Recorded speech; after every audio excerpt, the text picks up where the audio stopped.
Assalamualaikum warahmatullahi wabarakatuh.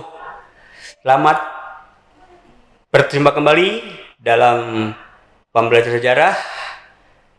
Ianya ingat-ingat, yaitu berpacu dengan history. Nah, baiklah anak-anakku, sebelumnya kita sudah membicarakan tentang cara berpikir kronologis dalam mempelajari sejarah. Saatnya sekarang kita akan lanjutkan materi yang berikutnya dengan tema peradaban awal masyarakat Indonesia. Nah, dalam tema ini sekilas Bapak sampaikan, kita akan membahas tentang asal-usul makhluk hidup pertama sampai munculnya manusia yang disebut dengan manusia purba. Dalam hal ini, bagaimana pertama kali manusia muncul, disebut pada zaman apa? Kita perhatikan lanjutnya. Yang pertama, perhatikan, yaitu tentang pembagian zaman berdasarkan lapisan bumi. Jadi zaman ini ya dibagi berdasar lapisan bumi. Diingat-ingat, nanti juga ada pembelajaran tentang materi, pembagian zaman berdasar hasil kebudayaan manusia. Soalnya nanti jawabannya hampir mirip-mirip. Ini yang sering para siswa itu salah dalam memahaminya. Kamu perhatikan dulu pembagian zaman berdasarkan lapisan bumi. Zaman itu dibagi pertama zaman arkaikum.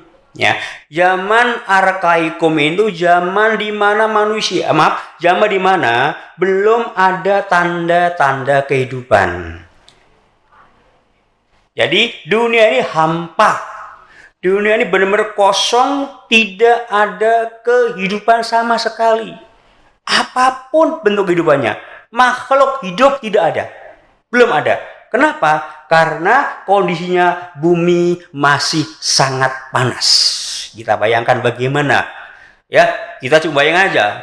Belum ada manusia mengalami. Ini teorinya begitu. Karena belum ada yang pernah hidup. Jangan manusia, makhluk apa belum ada. Tumbuhan belum ada. Itu arkaikum namanya. Tingkatan berikutnya yaitu tingkatan yang namanya zaman Paleozoikum. Ya, Paleozoikum. Ya, zaman kehidupan tua. Paleo itu tua. Zaman ini oleh para ahli mengatakan zaman untuk pertama kali ditemukannya tanda-tanda kehidupan. Jadi zaman pertama ditemukan tanda kehidupan itu namanya zaman Paleozoikum. Silakan perhatikan di situ. Jadi zaman ini disebut zaman primer. Primer apa itu? Yang pertama. Dan ekonomi ada zaman primer. Yang utama ini juga primer yang pertama. Jadi yang pertama kali ada. Pada zaman ini ditemukan tanda kehidupan, yaitu jenis makhluk yang bersel satu. Bersel satu, hewan-hewan kecil yang tidak bertulang belakang, kemudian juga jenis ikan-ikan kecil, amfibi seperti reptil misalnya. Serta ada jenis-jenis tumbuhan yang berupa ganggang dan rerumputan. Zaman ini berlangsung sekitar lebih dari 340 juta tahun yang lalu. Jadi contoh contoh makhluk yang hidup pada zaman ini itu misalkan jenis protozoa, makhluk bersel satu. Apa contohnya? Coba. Contohnya apa? Dari ilmu biologi. Lalu ingat, contoh makhluk bersatu apa? Virus. Ya, bakteri. Jadi virus itu bentuknya tidak bisa dilihat dengan kasat mata, dengan mata telanjang. Tapi jenis makhluk ini, hewan ini, walaupun nggak nampak, tapi termasuk jenis makhluk pertama. Ya, sebut saja makhluk yang paling senior. Ya, makhluk senior ini kecil, nggak tampak, kecuali dengan alat namanya mikroskop. Bakteri juga begitu.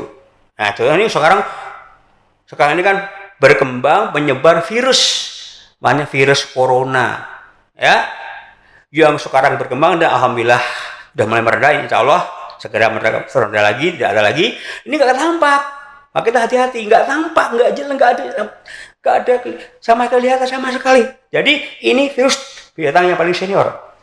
Yang kedua, Paleozoikum. Yang ketiga itu zaman Paleozoikum. Yang ketiga namanya Mesozoikum. Apa? Mesozoikum. Artinya zaman kehidupan pertengahan. Perhatikan. Jadi zaman ini berlangsung setelah zaman Paleozoikum. Awalnya ada makhluk pertama, binatangnya makhluk yang tidak terlihat dengan mata, kemudian berkembang, tumbuh, muncul makhluk yang namanya jenis amfibi atau reptil, juga terdapat tumbuh-tumbuhan yang besar. Zaman ini disebut dengan zaman sekunder karena melengkapi zaman primer. Perhatikan situ. Nah, jadi zaman ini ahli juga menyebut zaman dinosaurus. Kenapa? Di zaman ini jenis makhluk ini muncul. Zaman dinosaurus. Termasuk Tyrannosaurus, Brontosaurus, serta reptil yang bersayap mampu berjam-jam terbang mencari mangsa. Itu namanya Pteranodon. Ini dinosaurus yang dibilang binatang purba yang sekarang tinggal fosil-fosilnya saja. Jadi hidup di zaman Mesozoikum. Kemudian satu perhatikan, pada zaman ini mulai ada jenis makhluk hewan namanya mamalia. Ya, mamalia. Bukan mamanya Lia, ya. Bukan pakainya. Mamalia itu apa? Makhluk menyusui, hewan menyusui. Itu mulai ada selain dinosaurus. Catatan penting yang diperhatikan. Jadi kalau pertanyaan nanti harus bisa jenis mamalia hidup berzaman apa? Mesozoikum. Yang berikutnya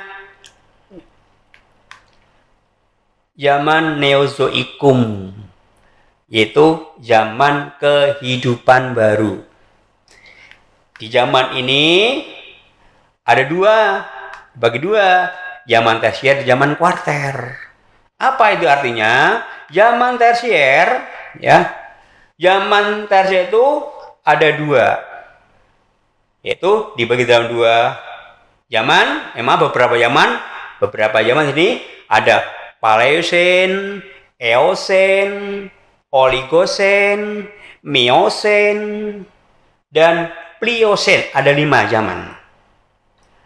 Yang juga perlu Anda perhatikan, pada zaman ini,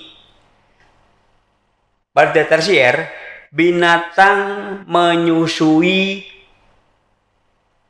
mulai berkembang pesat.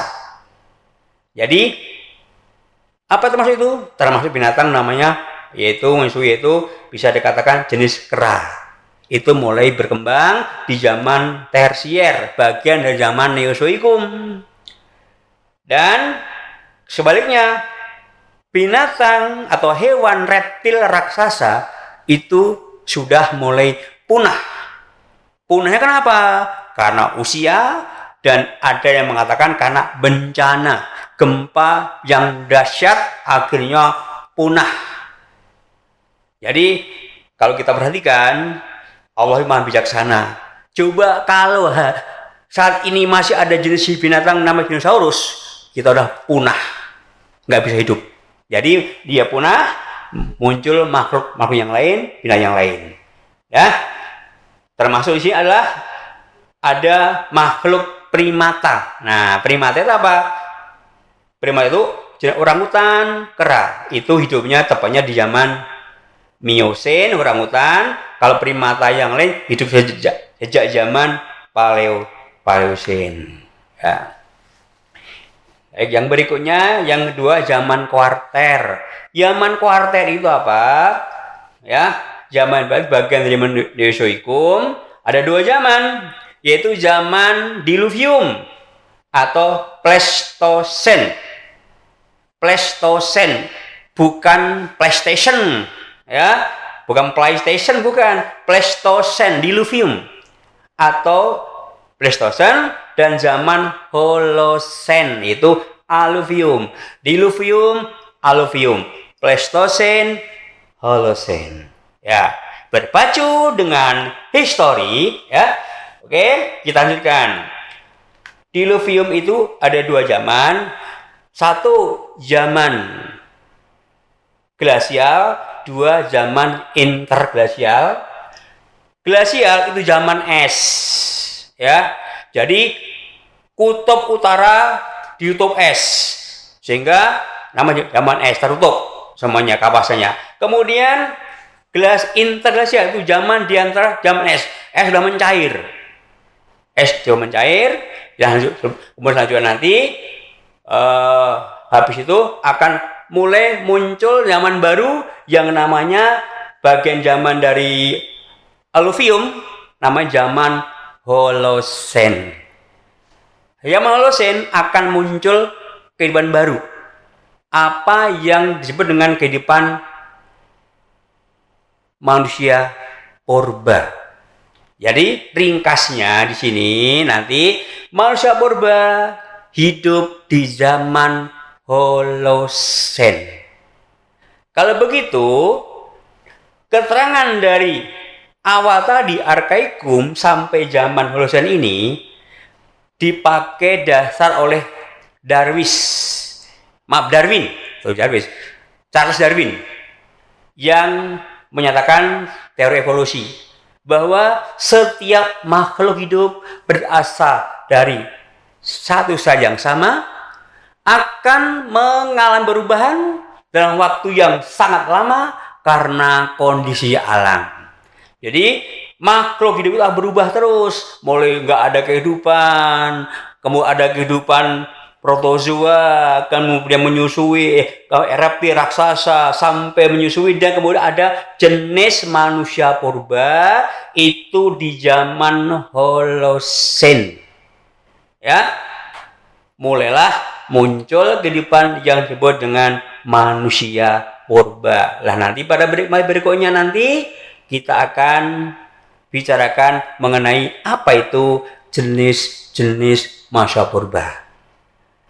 Untuk itu, materi yang saat ini kita cukupi sekian, dan tentunya nanti akan kita berikan beberapa pertanyaan yang harus kalian jawab.